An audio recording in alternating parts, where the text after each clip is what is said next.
Hello dear friends, welcome to the Singh science classes. दोस्तों, आज हम लोग बीच में छुट्टी के बाद आज फिर से आ रहे हैं आप सभी लोगों के बीच इस द 5 मिनट शो के माध्यम से।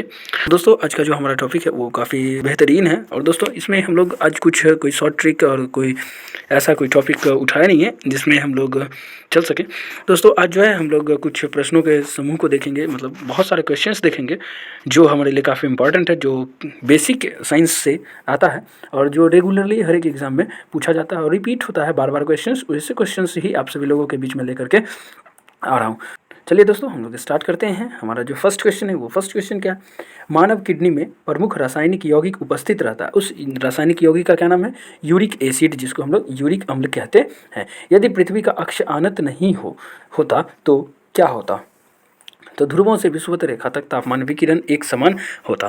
देखिए नेक्स्ट क्वेश्चन है, होलोग्राम क्या है? होलोग्राम देखते हैं दोस्तों हम लोग, क्या है कि बहुत सारे जगह पर देखे हैं होलोग्राम, एक 3D वाला जो फोटो लगा होता है उसी के बारे में पूछ रहा है कि वो क्या होता है। तो वो क्या होता है? एक 3D फोटो होता है, ठीक है, किसी भी चीज़ का। उसके बाद हम लोग देखते हैं शॉर्ट सर्किट की स्थिति में ट्रांसफार्मर की दक्षता क्या होती है। शॉर्ट सर्किट में क्या होता है दोस्तों?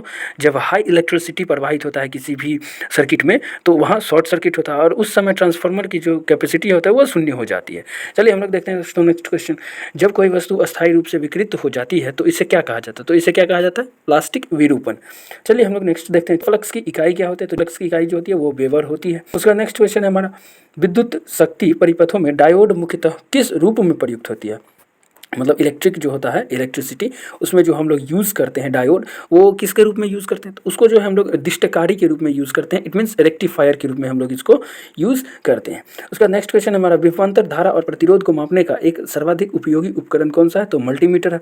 चलिए नेक्स्ट क्वेश्चन, पीसा की झुकी हुई मीनार, जिसको हम लोग लीनिंग टावर ऑफ पीसा जो कहते हैं, वो गिरती क्यों नहीं है? तो देखिए दोस्तों, मीनार के गुरुत्व केंद्र के बीच जो होता है ऊर्ध्वाधर रेखा मीनार के अंदर रहती है, जिसके कारण वो गिरती नहीं है।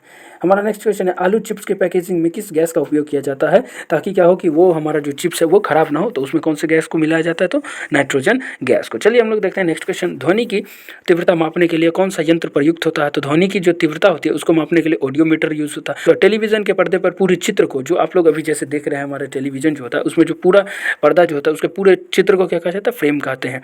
पृथ्वी के अतिरिक्त कौन सा ग्रह ब्लू कलर का दिखाई देता है? इट मीन्स नीला कलर का दिखाई देता है। तो कौन सा है? तो वो नेपच्यून है, जिसको हम लोग वरुण कहते हैं। नेक्स्ट क्वेश्चन है, जब कोई वस्तु चंद्रमा से पृथ्वी पर हस्तांतरित की जाती है तो क्या होता है? उसका पृथ्वी पर जो होता है कोई भी वस्तु का भार बढ़ जाता है, ठीक है। और मतलब अगर पृथ्वी से चंद्रमा पर जाए तो वस्तु का भार घट जाएगा और चंद्रमा से पृथ्वी पर आता है तो उसका भार बढ़ जाता है। नेक्स्ट क्वेश्चन, उपापचय क्या होता है? जैव अणु का संश्लेषण और टूट जाना ही क्या कहलाता है? उपापचय कहलाता है। हम लोग जो वैसलीन यूज करते हैं दोस्तों, उसका कह रहा है कि व्यापारिक वैसलीन किससे मिलता है? तो जो किससे मिलता है? तो पेट्रोलियम पदार्थ से मिलता है। वनस्पति तेलों का घी में परिवर्तन कैसे होता है? मतलब कोई भी वनस्पति तेल जो होता है उसको घी में हम लोग कैसे चेंज करते हैं? तो वो हाइड्रोजनीकरण प्रोसेस होता है, जिसके माध्यम से वो वनस्पति तेल जो होता है वो घी में बदल जाता है। लंबी अवधि के उपयोग के बाद बल्ब के अंदर की ओर एक धुंधला धब्बा बन जाता है, जिसका क्या कारण होता है? तो वो टंगस्टन तंतु होता है। पौधे का कौन सा अवयव प्रशोषण का कार्य करती है? तो वो कौन सा होता है? तो पत्ता। मतलब पौधों में श्वसन की प्रक्रिया जो होता है किसके माध्यम से होती है? तो पत्तियों के माध्यम से होती है। उसके बाद कहता है, छोटे बच्चों में ऐंठन मरोड़ का कारण क्या होता है? तो विटामिन B6 होता है। नेक्स्ट क्वेश्चन है हमारा, अश्व यदि एकाएक चलना प्रारंभ कर दे तो अश्वारोही के गिरने की आशंका का कारण क्या होता है? तो विराम का जरूरत है। दोस्तों, जैसे कि घोड़ा पर कोई व्यक्ति अगर बैठा हुआ है तो वो अचानक अगर घोड़ा चल दे तो वो जो व्यक्ति होता है वो क्या होता है कि वो पीछे की तरफ गिरना शुरू कर देता है। तो वो कौन सा किसके कारण होता है? किस गुण के कारण? तो वो विराम का जरूरत के कारण होता है। चलिए दोस्तों नेक्स्ट क्वेश्चन है हमारा, ऑस्टियोपोरोसिस किससे संबंधित है? ऑस्टियोपोरोसिस एक बीमारी होती है जो हड्डियों से संबंधित है। नेक्स्ट क्वेश्चन है दोस्तों, कीमोथेरेपी का इस्तेमाल किसमें किया जाता है? किस चीज के इलाज में किया जाता है? तो हम लोग कहते हैं उसको कैंसर के इलाज में किसका उपयोग किया जाता है? कीमोथेरेपी का। नेक्स्ट क्वेश्चन है हमारा, अंतर्राष्ट्रीय स्पेस विश्वविद्यालय अवस्थित है कहाँ? इंटरनेशनल स्पेस यूनिवर्सिटी जो है वो कहाँ है दोस्तों? वो फ्रांस में है। नेक्स्ट क्वेश्चन है, कैंसर के अध्ययन को क्या कहा जाता है? तो ऑन्कोलॉजी को कहा जाता है, ठीक है। इट मीन्स कैंसर के अध्ययन को हम लोग क्या कहते हैं? ऑन्कोलॉजी कहते हैं। उसके बाद दोस्तों कहता है क्या, अल्पवयस्क मगरमच्छ को क्या कहा जाता है? मतलब मगरमच्छ के बच्चों को क्या कहा जाता है? हैचलिंग कहा जाता है। नेक्स्ट क्वेश्चन है, लीगो। लीगो क्या होता है दोस्तों? लीगो जो होता है एक बहुत ही फेमस लेजर है। नेक्स्ट क्वेश्चन है हमारा दोस्तों, सामान्यतया भर्जन किस अयस्क में होता है? तो भर्जन की जो प्रक्रिया होती है वो किस अयस्क में होती है? वो सल्फाइड अयस्क में होती है। नेक्स्ट क्वेश्चन है दोस्तों, नाभिकीय रिएक्टर के विनिर्माण में कौन सा तत्व अनिवार्य है? तो नाभिकीय रिएक्टर के निर्माण में किसका कौन सा तत्व जो होता है वो बहुत ही महत्वपूर्ण होता है? तो वो होता है जर्कोनियम।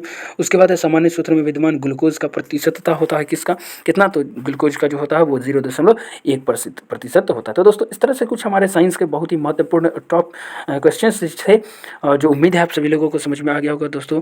और उसके बाद हमारा लास्ट क्वेश्चन है आज का, वो है इंडियन इंस्टीट्यूट ऑफ साइंस स्थित है, कहाँ स्थित है, तो ये दोस्तों कहाँ स्थित है, बेंगलोर में स्थित है। तो चलिए दोस्तों, अभी तक हमारे साथ बने रहने के लिए आपका बहुत बहुत धन्यवाद। अगर आपको हमारा ये क्वेश्चंस का सेट्स अच्छा लगा होगा तो दोस्तों लाइक कर दीजिएगा।